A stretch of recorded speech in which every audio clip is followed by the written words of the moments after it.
My gosh, did you hear about the BBL smell?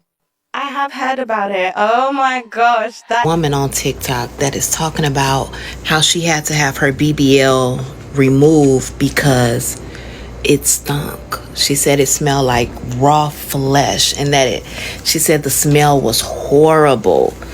And so she made a 3-part series on getting her BBL removed because of the smell. The BBL smell. BBL smell is 100% real. I don't care what your mama say. I don't care what your friends say. I don't even care what your doctor say. BBL smell is real, and let me tell you why. And if you're wondering what is broccoli, the broccoli that's been sitting in your pot with the top on for 2 days, we all know how that smell. Sour, funky, molded. Now, it's going to be some people.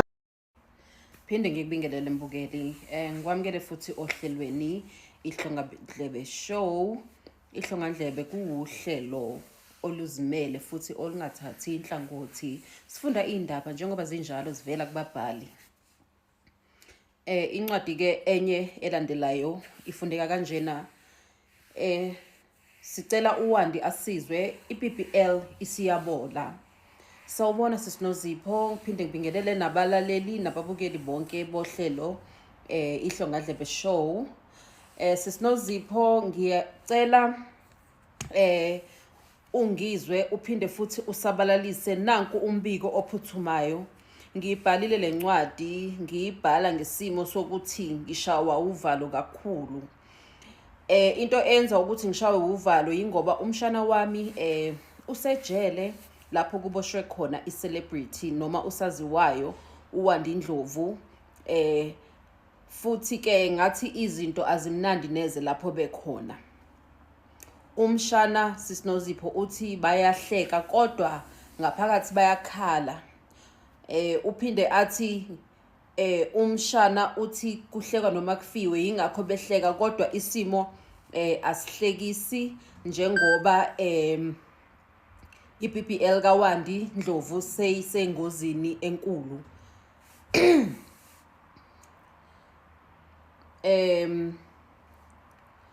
Uphinde uyaqhubeka umbhali lana uthi sisinozipho isimo sibucayi kakhulu njengoba iBBL kaWandi Ndlovu iye yahlala ingakutholi ukunakekelwa ngezinto zakhona lezi ezayitholakala kodokotela bakhona ukuthi ikwazi ukunakekeleka ihlale isesimeni esikahle. Kuthiwa ke iBBL kaWandi Ndlovu seyiyaqala engathi ifuna ukubhoboka, engathi futhi iyavuvukala kwangathi iyafutheka futhi ngathi ingaqhuma noma yinini. Kunezinto ngazuthi futhi ziyavuza sisinozipho seyime nje sakutsheka ayisesona lesi simo lesi sayo esijwayelekile.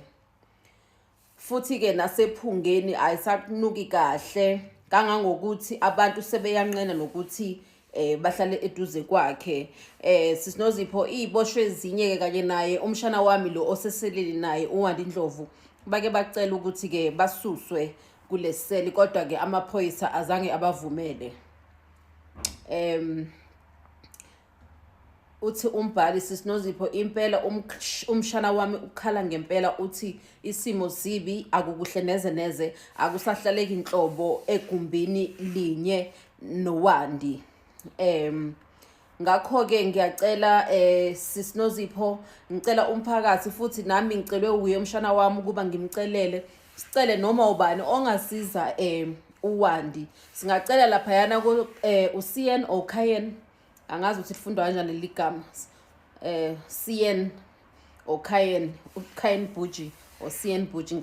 Sisinozipho ke umshana wami uthi cela noma kucela uCN Buji noma uGogo Sikhotheni noma uSindi Makhathini nanoma ubani ke osekwayenza iBBL ukuthi ke ngeke yini bekwazi mhlambe ukumchathazela okhilimu noma bamnane ngezithako ezithize ezisetshenziswayo phela kuwona ama BBL nama injections akhona noma nje usizo oluthile or ama rub athile asetshenziswayo kuwona lama BBL ukuze agcineke esesimeni.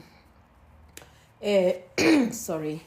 Kuthiwa ke ngokuchazwa lapha encwadini sisinozipho siyazi ukuthi njengoba eboshiwe ke uWandi njengamanje akakwazi ukuthi aqhubeke nokusebenza kanzima ezikhandla eziphilisa ephilisa nomndeni wakhe. Ingakho ke kuzocelwa ukuba ke ongakwazi ukuthi esize kube uyena osizayo Nkosi yami, nongakwazi ukuthi emnane ngokhirimu, ngoba sike sazama indaba ye donation ngathi akuhambanga kahle, ngathi akulunganga ke. Sesiyacela ke bemchathazele kwabanye okhilimu babo ababaziyo ababasebenzisayo bokulungisa ke ilekhunja bokulungisa iBBL nokuthi ihlale isisesimweni. Siyacela ke sisinozipho uhlabe ulawule, kungathi ke lawa mazwi angafinyelela eindlebeni ezinomusa.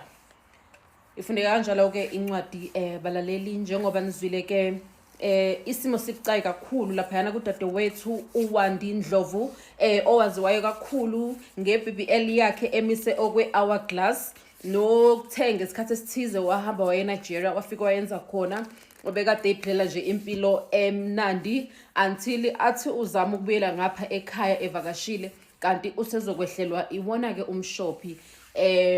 Singethanda ke ukuzwa uvo lwakho ke. Welcome, this is the Coffee with Jay. I hope you guys are doing great.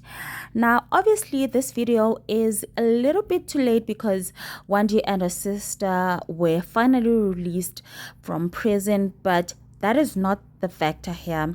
The factor is not them being in prison, but the thing that has been making the rounds, you guys, about this BBLs having a foul smell. This is not the first time we're seeing this. It's actually a concerning matter. Now, do you guys remember back when Cyan Bougie was very honest about this BBL journey, and she said that sometimes it leaks? It seems like this thing is really true, because can you imagine being arrested, being in prison, and having to go through all of that? It must be completely insane. And as for Wandi's one, is still very fresh, it's still very new. She had just fetched it in Nigeria and she had just come with it here in South Africa to showcase it, to show it off. And yeah, well, the unfortunate happened and she ended up being arrested, and obviously not with the ointments and whatever else have to be applied to it. But if you look through TikTok, you'll see there's several girlies that are talking about the fact that this thing is a real thing, you guys. These things are very toxic and they end up ruining your whole life. Did you even see the one about Cardi B's boyfriend saying that the stench that was coming from her was insane? Seems like it's actually a thing. Now, I do think it's probably what they inject in there to make all of this plump like this, because I wouldn't like to think that it is. I'm not really well versed about what happens in this procedure, but I'm sure that there's things that they inject in you to give you that plumpness, to give you those hips, and that backside is not exactly liposuction, if I'm not mistaken, where it's just your fat that has been transferred from your tummy to your backside. So when it comes to BBL, and obviously this volume that Wandi chose, Wandi went to the doctor and said, I want the biggest, I want the curviest, I want the, the biggest you have. She chose the biggest that they have there, and it must be completely insane. Wandi, why did you choose this one? You should have chose something that looked a little bit more natural. Obviously, that would have been a little easier to take care of, because I'm quite sure that the bigger it gets, there is more work to do on it. So it's really sad that Wandi had to go through that, all whilst still incarcerated. It is allegedly, we don't know for sure, but if that is true, because we've heard it so many times, Cyan Bougie, one thing I like about Cyan Bougie, she's so honest about this. She said it, that hers was leaking from the side and she had to be injecting some things and to be padding it and to be putting bandages sometimes when it's leaking, and you have to rush to the doctors to get the correct medications. It's a whole job. It's crazy. I don't know, you guys. Are you still considering going for this procedure after all of this activity? Child, maybe considering a lipo is not so bad, but a BBL, I don't know. Do let me know though what you think down in the comment section.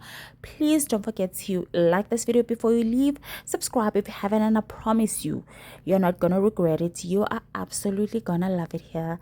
I'll catch you guys on my next upload.